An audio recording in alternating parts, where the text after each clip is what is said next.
G'day Tim, and welcome back. Yeah, good to be here. You're an Army veteran, and you want to share with us your time in the Army and what you experienced. Yeah, yep. So I ended up spending just short of 14 years in the Army. Tours to Iraq and Afghanistan. And when I discharged, I was medically discharged in 2014. Just hit a really dark spot, spiraled really downhill, and started self-medicating with alcohol pretty hard, and just having that sense of having all your mates around you and then just cut off from it kind of really stung for a lot of years there. So you had a loss of identity, did you? 100%. Yeah. Yep. Yeah. I had a similar experience as a veteran, and I understand that loss of identity can really play a not well understood trauma that we have, because funnily enough we need to belong. Exactly. And when you came here back in October 2022, you're back again now, which is great. What else did you come with at that time? So at the time I was on, leading up to that, I was on pretty heavy pharmaceutical meds for PTSD, and I just wasn't happy with how it was making me feel. I was just numb and just existing. And I knew there was something better than that. So I knew I had to put my hand up and ask for help. And started doing the research and found you on Google, and I thought, you got to get out of your comfort zone to heal or to get better. So put my hand up and reached out to you. And would you say that it's really important to put your hand up and say, okay, I need help? Yeah, definitely. Like I just had my Iraq 20-year reunion this year, and there's still guys suffering that are just stuffing everything down, not talking about it, don't want to admit it, and they're suffering in silence. But the few guys that I spoke to that had put their hand up and asked for help, have really come leaps and bounds in a long way of healing themselves and realising that they're not the only one going through it. So. Just talking about suicide. Suicide impacted me when I was at Portsea doing my officers training. And my good mate, who was across the hallway from me, he went out on one of the rare weekends we had off, went skydiving, and didn't pull his reserve chute and hit the ground at 120 miles an hour, broke every bone in his body and killed himself. And that was over relationships and Lord knows what. And from there, suicide is something that I'm really passionate about, because I believe that we should live a full life and experience every aspect of life, and when we cut it short, we miss out. And I know that you've had a similar experience. I got pretty close myself, and then reached out and got the help. But it's all about getting that help. And so on the 11th of August this year, I found out a mate of mine from Afghan had killed himself on the 9th of August, and it really hit home. I got really upset about it, and a heap of mates we were all talking to each other and just checking in on each other and that. But it came up that this poor bugger hadn't put his hand up and hadn't been speaking to anyone maybe, and didn't get the help he needed. But just there's so many guys out there that are still suffering in silence and not getting the help they need, and there's a statistic, I don't know what the numbers are now, but we're up to over 1,700 since the war in Afghanistan started, of returned soldiers that have killed themselves. That's massive, because when you think that, I think, what was the count in Afghanistan and Iraq? 41. So 41 soldiers killed in those conflicts, and 1,700 post-war suicides. And the first step to healing is just ask for help. Exactly. And as much as it upset me, I turned that kind of sadness and anger into motivation to to try and spread the word a bit more for guys to just speak and just talk to someone. Well, and likewise, I came close to suicide with my PTSD. Yeah. And with Ian suiciding or whatever, ever since that I've been passionate about suicide prevention. Yeah. And we created Weiler with other veterans to run programs so that we can help people but create real community, not just talk. Go through a lived experience in the bush, have some fun, do some good work, create community and keep that community going. Because we're mammals and we're meant to be in community. We're meant to be with each other. And the thing about working with men is that we need to be doing. Talk is just talk. But when we go out and do, or we do something together collectively, then we start to build our tribe. And that tribe can be, just a tribe of guys who are heading in a similar direction. But, not concerned about what belief system, but have some belief system.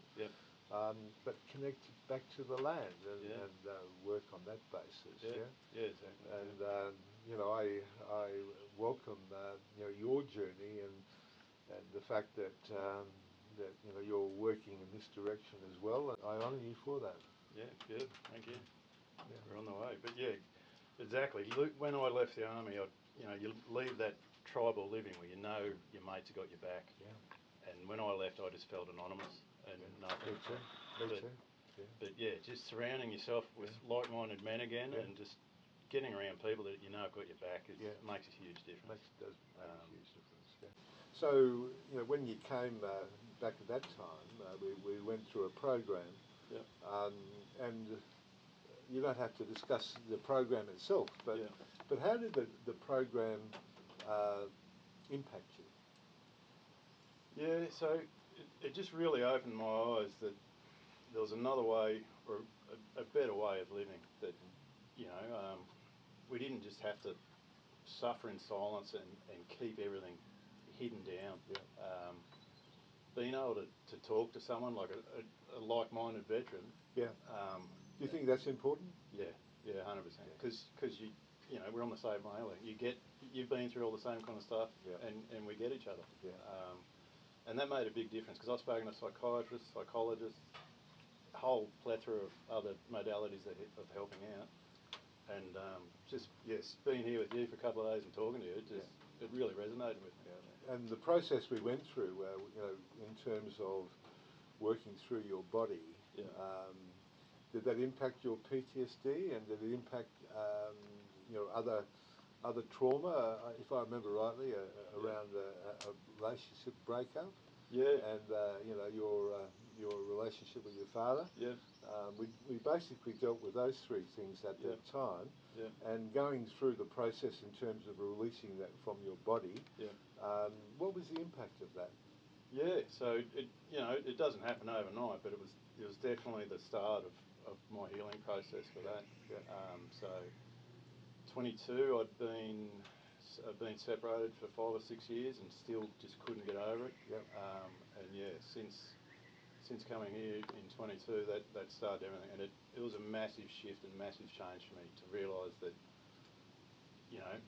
expressing this and getting it out of you, like I physically felt like it was stuck in my stomach and my gut. There was a darkness in there, and shifting that out of me was the start of a massive change for me. You've made some incredible progress since 22. And taken a journey, and one of the things that we talk about is having a higher belief system. It doesn't matter what the higher belief system is, but finding something that resonates with you, but having a higher belief system. And how's your journey been since 22? Since being here, it just really opened the door to other modalities of healing, and I was kind of hooked on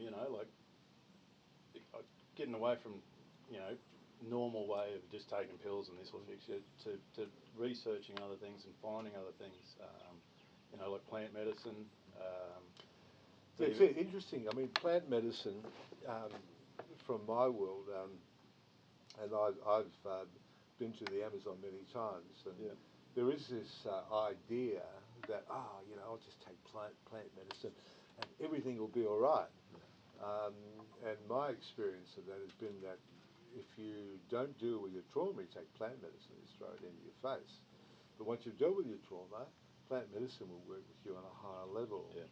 What has your experience been with plant medicine? Yeah, so 23, March 23, I ended up in Costa Rica and going down the rabbit hole of plant medicine. But like you said, because I'd done the work leading up to it, I didn't get my ass kicked as much as some other people.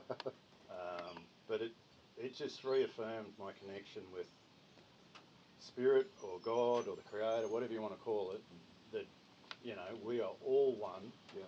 We are part of this earth. Yeah. And we're here as stewards of the earth, and we're not doing it properly. Yeah. My favourite saying these days is that nature is my religion and the earth is my church. And it's a connection back to nature.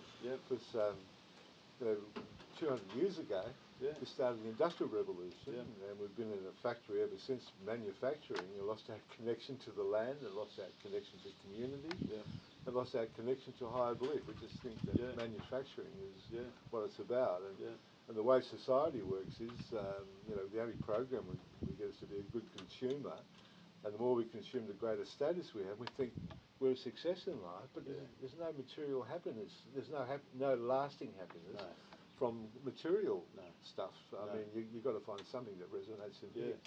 And I can completely resonate with that, because I'm lucky enough to be on a farm in northwest New South Wales, and walking around my land and just observing and feeling that connection with the land is my happy place now.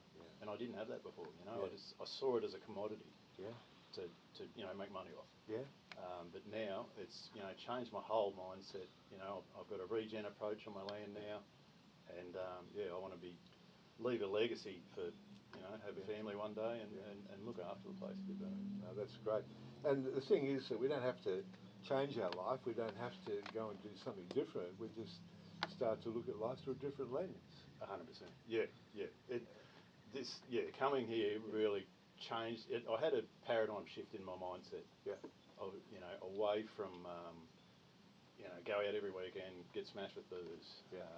It just changed my mindset that there's something bigger out there, and we need to be part of it, and to get on board and put your hand up and ask for that help.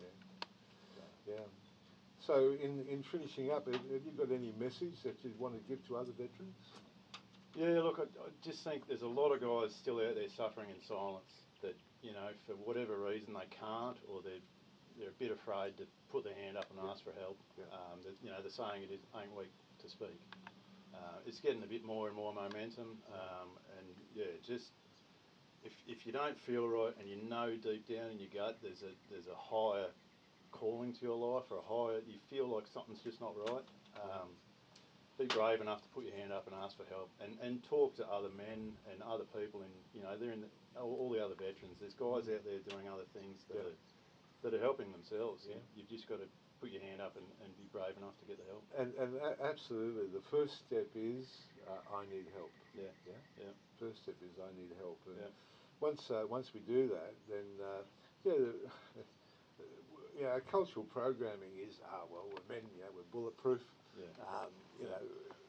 We don't need help because and then you get the typical male thing. Oh mate, don't go email on me. Have another tablespoon of cement. Have another beer, mate. Exactly. And the thing is that none of that solves anything. No. None of that solves anything. No, exactly. And the issue with medication is it just dumbs people down, so they're manageable.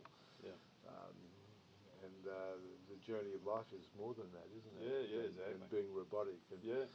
And I guess the issue is then when you are robotic and in that state, what impact do you have on your family and the people around you? Exactly. Like, you're just another cog in the machine if you're staying in that system. There's more to life than that. Indeed. All right, Tim. Well, thank you so much, and we look forward to continue our journey. Beautiful. Thank you.